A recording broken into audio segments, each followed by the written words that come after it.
de Jerusalén a Babilonia. Les gusta viajar. En todo caso, los judíos que fueron transportados de Jerusalén a Babilonia no pudieron hacer un viaje muy placentero, porque fueron llevados como cautivos a esa capital del imperio más poderoso de la tierra en aquellos días.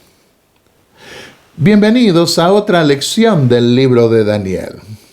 El profeta que se destacó no solo por sus profecías, sino también por sus historias de fe y entrega a la voluntad de Dios en tiempos difíciles. Hoy estudiaremos el primer capítulo que comienza con una derrota, pero culmina con una victoria espiritual muy significativa para Daniel y sus compañeros. La derrota tiene que ver con la capitulación del reino de Judá y la deportación de un buen número de gente a Babilonia. La victoria tiene que ver con la independencia que pudieron obtener en medio de la corte de Babilonia en lo que respecta al mantenimiento de su fe, sin herir la sensibilidad pagana del rey. La historia comienza con el asedio del rey de Babilonia a la ciudad de Jerusalén. Eso ocurrió en el tercer año del rey Joacín, siendo que el profeta Jeremías dice que eso ocurrió en el cuarto año de Joacín. Muchos críticos concluyeron que ese es uno de los tantos errores que presumieron encontrar en el libro de Daniel. Durante el desarrollo de las diferentes lecciones, veremos cómo la arqueología ha terminado probando la autenticidad de los relatos del libro de Daniel. Edwin Thiel, un erudito adventista, pudo sincronizar las fechas históricas de los reyes de Israel, reconociendo que había dos métodos para contar los años de los reyes. Más de medio siglo después, sus estudios son aceptados y reconocidos como la máxima autoridad en el tema. Thiel nos informa que en Judá solían computar los años a partir del año nuevo, mientras que en Babilonia lo hacían a partir del momento en que el nuevo rey ascendía al trono antes del año nuevo. Las crónicas babilónicas de los reyes caldeos, publicadas por el profesor Weizmann en 1956, probó en efecto esa manera diferente de contar los años de los reyes que usaban los babilonios. Siendo que Daniel estaba en Babilonia, usó el sistema de cómputo que se usaba allí.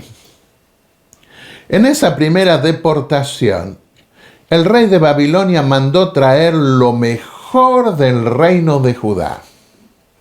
Su propósito fue convertirlos a sus dioses para que cooperasen en el engrandecimiento de su reino. Lo que Nabucodonosor no sabía era que a través de Daniel y sus compañeros, el que se iba a convertir era él mismo y a la religión del Dios que pretendía haber vencido. ¿Cuántas veces ese mismo principio se ha repetido en la historia? La fidelidad a Dios de muchos humildes hijos suyos que trabajan para otros termina convirtiendo a sus patrones al Dios de la Biblia. Y aquellos que vienen con la intención de convertirnos a nosotros a su fe, terminan admirando nuestro mensaje y abrazándolo con todo su corazón. En su intención de convertir a los jóvenes hebreos, el rey les cambió sus nombres que los vinculaban al Dios de Israel, por otros que los asociaban a los dioses babilonios. El significado de sus nombres hebreos se centraba en el único Dios verdadero. Él significaba God y Yah es una abreviación de Yahvé, el Eterno. Así, Daniel significa Dios es mi juez.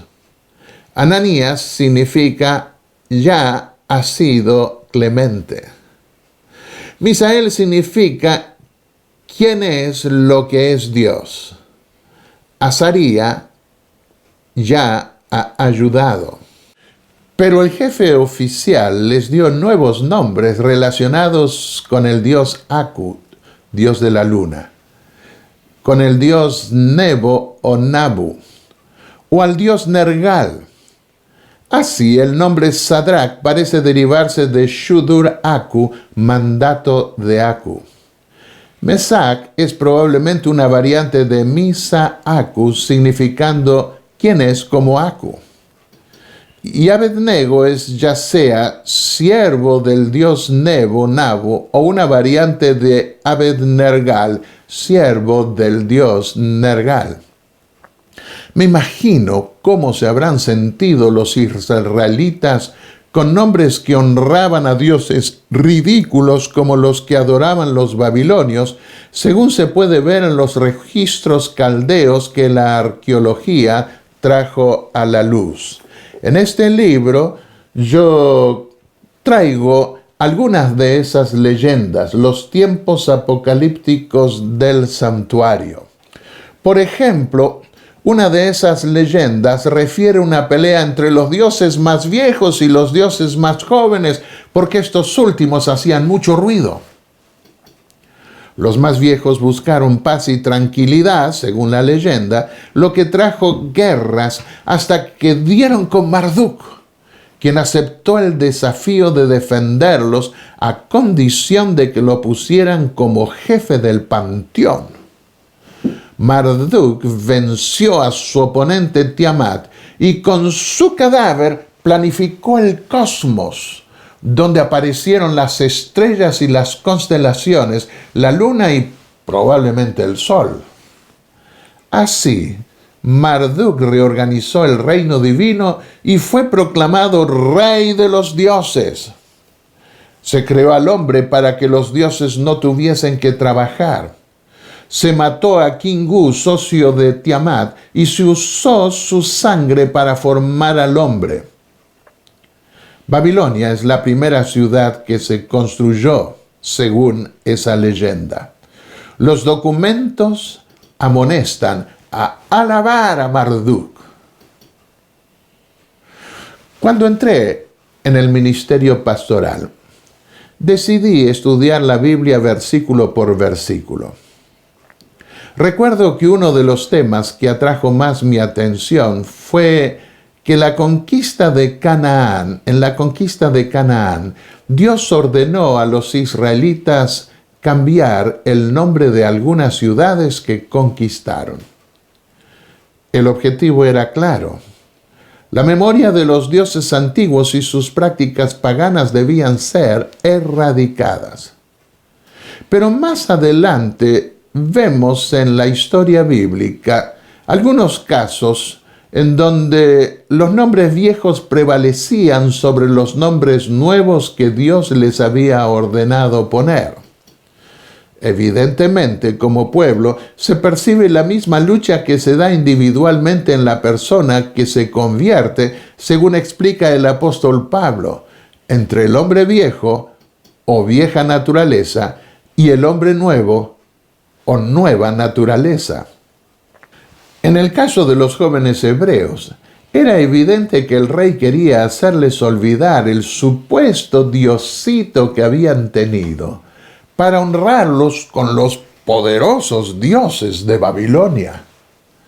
Pero más adelante, en una tableta babilónica donde aparecen los nombres de esos jóvenes a quienes se les requirió un juramento de lealtad al rey Nabucodonosor, según veremos en otra lección, uno de ellos es mencionado por su nombre original hebreo.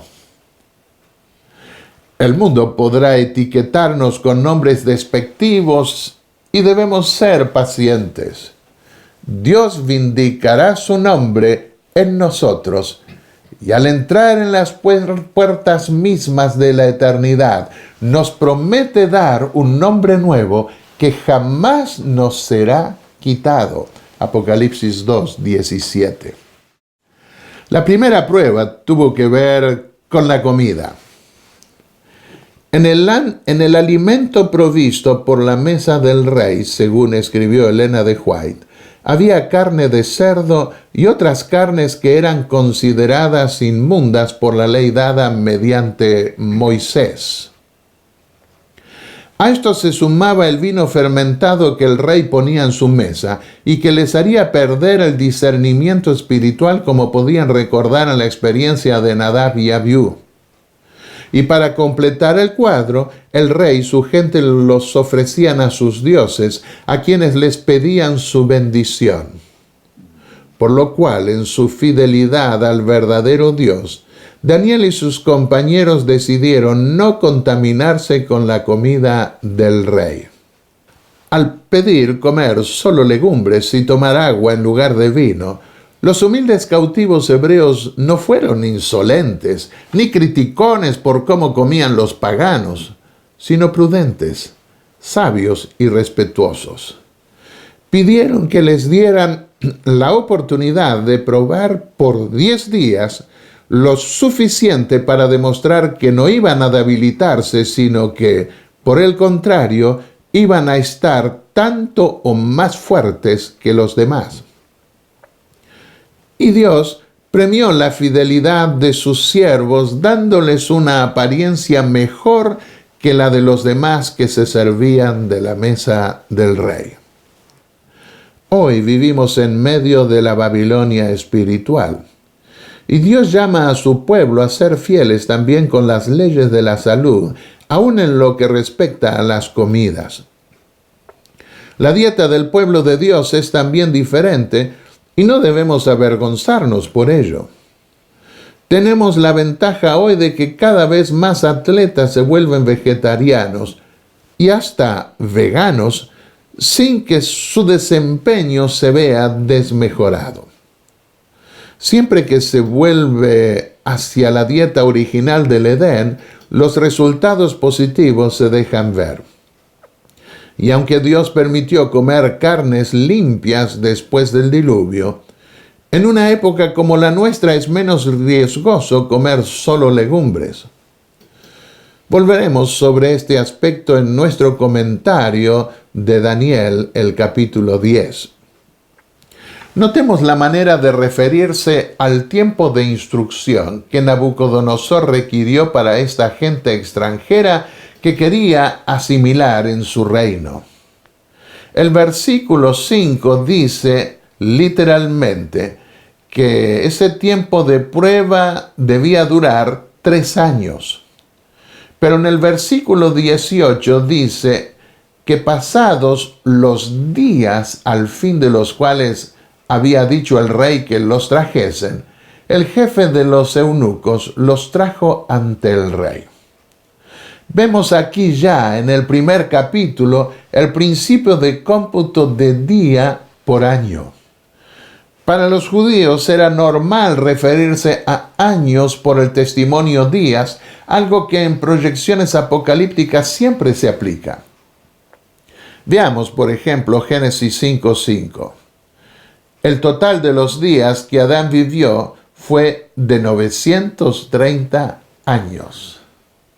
El total de los días de Set fue de 912 años, versículo 8. Los días de nuestra vida llegan a 70 años, Salmo 90:10, etc. Durante esos 3 años, los 4 jóvenes judíos estudiaron la lengua caldea y todas las ciencias que habían desarrollado los babilonios, sin descuidar la comunión con Dios.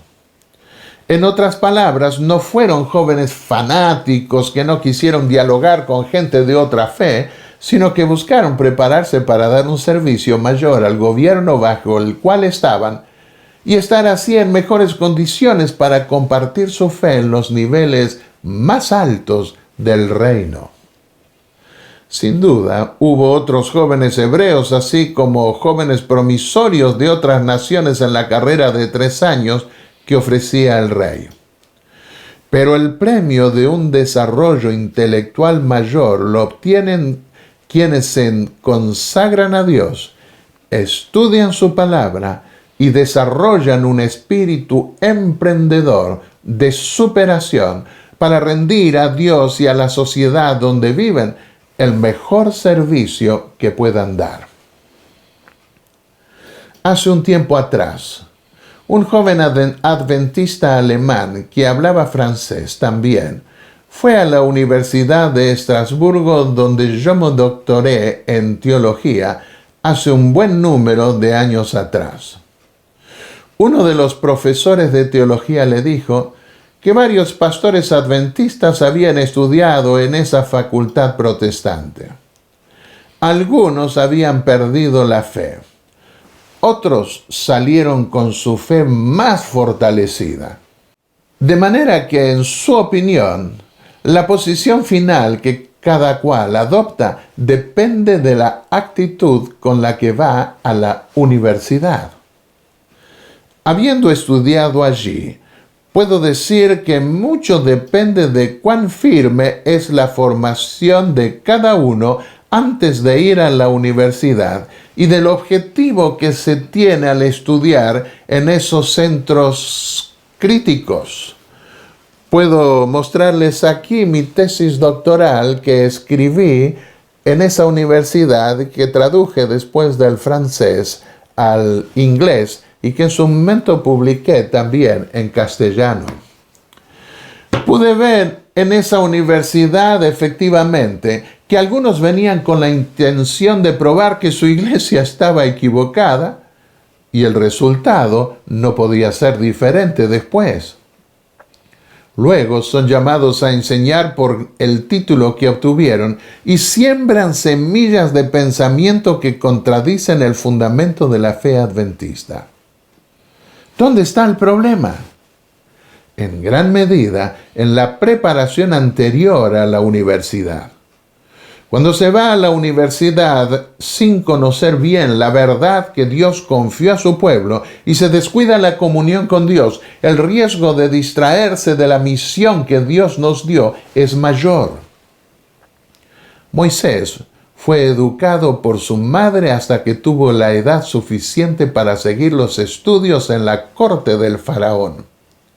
Y aún así, la educación universitaria que recibió, tan útil para llegar a ser el legislador y dirigente de su pueblo, le afectó en su vida espiritual.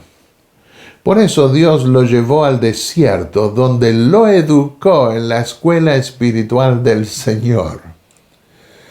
La educación de Saulo de Tarso fue muy útil para su labor posterior de apóstol de los gentiles. Pero debió pasar 3 años en el desierto de Arabia para reaprender muchas cosas a la luz de la revelación divina.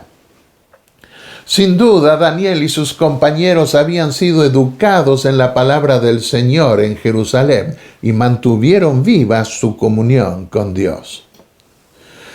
Recuerdo cuando a nuestro colegio superior en Argentina vino el primer general argentino que llegó con su escuadrón militar al Polo Sur. Cuando se paró ante la juventud reunida, se quedó mirando por más de 1 minuto sin hablar. Más de uno nos preguntamos qué le pasaba. Finalmente dijo lo siguiente: hay 2 momentos en los que me sentí en la presencia de Dios. La primera vez fue cuando llegué al Polo Sur con mis soldados. La segunda es en estos momentos, al mirar los rostros de estos jóvenes. Voy por las escuelas, siguió diciendo, y colegios del país, pero rostros como estos no se ven en otros lugares.